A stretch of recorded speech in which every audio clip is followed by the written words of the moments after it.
We grew up with these classic Disney princesses, but get ready to see them like never before. Find out which of your beloved heroines was really meant to be a villain, and get ready to have your world turned upside down. But first, be sure you're subscribed for the latest from the taco. Let's get started.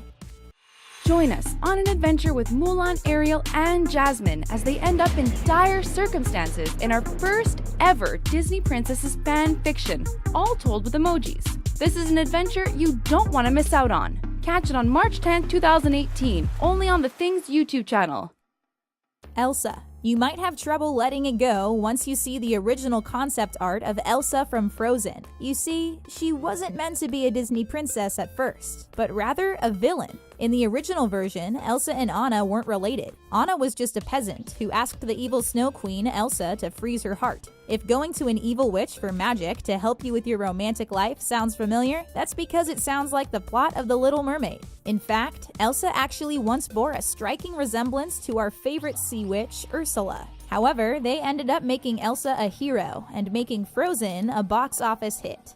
Merida. Many Disney princesses have impossibly slender waists and absurdly shiny hair. And then there's Merida from Brave. Director Brenda Chapman wanted her to stand out and be more realistic than her fellow princesses. She set out to create a character who looked athletic and had a wildness about her, but the rest of the Disney team wasn't so sure and wanted to give Merida a Disney-caliber makeover to make her look much more glamorous. But the public backlash was immediate and severe. It turns out people didn't like the way that Merida was supposed to look and preferred the old version. Thankfully, Disney toned down the glammed-up version and Merida was back to her old self.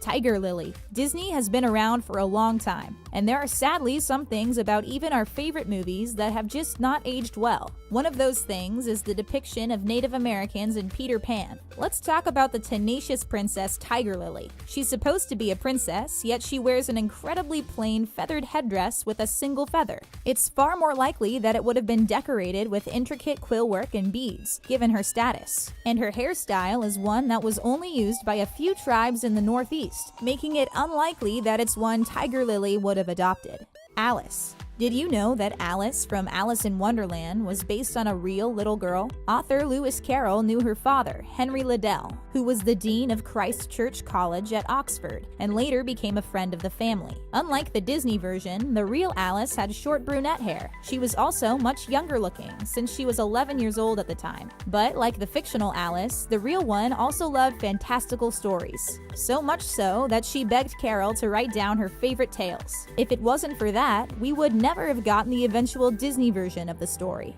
Megara.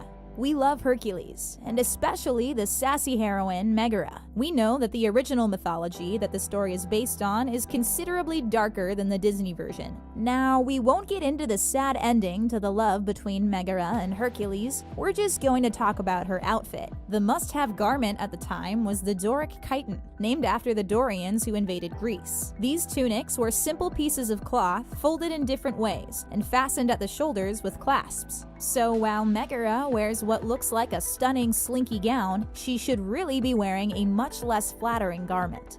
Nala. Disney got a lot of things right when it comes to the animals of The Lion King, but not everything. The movie mostly focuses on future king Simba, but in real life, it's the lionesses that do most of the work. This means that Nala would have been an adept hunter, and as an adult would have likely borne many scars from intense hunts. Many lionesses are missing an eye, a condition called silver eye. When they're not being ferocious hunters, lions can sleep up to 20 hours a day. This means that if the movie was a bit more realistic, we would have seen a lot of slumbering lions, which wouldn't have been very interesting.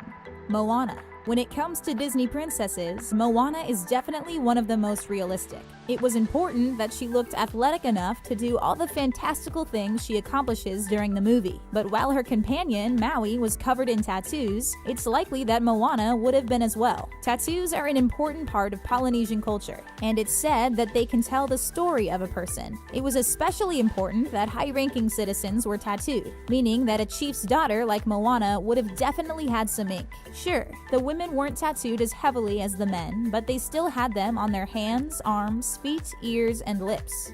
Ailoni. One of the less popular Disney movies, The Black Cauldron, still holds a special place in our hearts. It's based on a series of fantasy novels called The Chronicles of Prydain, and the Princess Ailoni we know looks quite different in the books. She was almost always seen in a simple white robe and never took off her silver crescent necklace. In her hands, you could usually find a sparkling golden bauble. Although she did have blonde hair, she was also said to have delicate features and look almost elven in appearance. Tiana. We could go on and on about the unrealistic lessons Disney has taught us about hair, but let's spend a moment discussing Tiana from The Princess and the Frog. The story takes place in the 1920s, when flapper style was all the rage. That means that instead of her long hair, it's more likely Tiana would have had a fashionably chic haircut. In addition, the dress shape during that time was quite distinctive. We're talking knee-length, dropped waist, and normally sleeveless, instead of poofy ruffles that so many Disney princesses default to.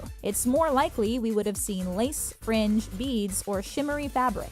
Jasmine. Most of us are well aware of the fact that Agrabah isn't a real place. However, we've gathered enough clues to figure out that it's supposed to be somewhere in the Middle East. And considering the fact that pretty benign album covers get censored when they make their way over there, you can probably guess how well Jasmine's belly-bearing outfit would go over. In addition to covering up for modesty, layers of loose clothing would have provided protection from sand blowing in the wind and the sun beating down. Because she was a woman of high class, it's likely that she would have worn a veil that covered most of her face at all times.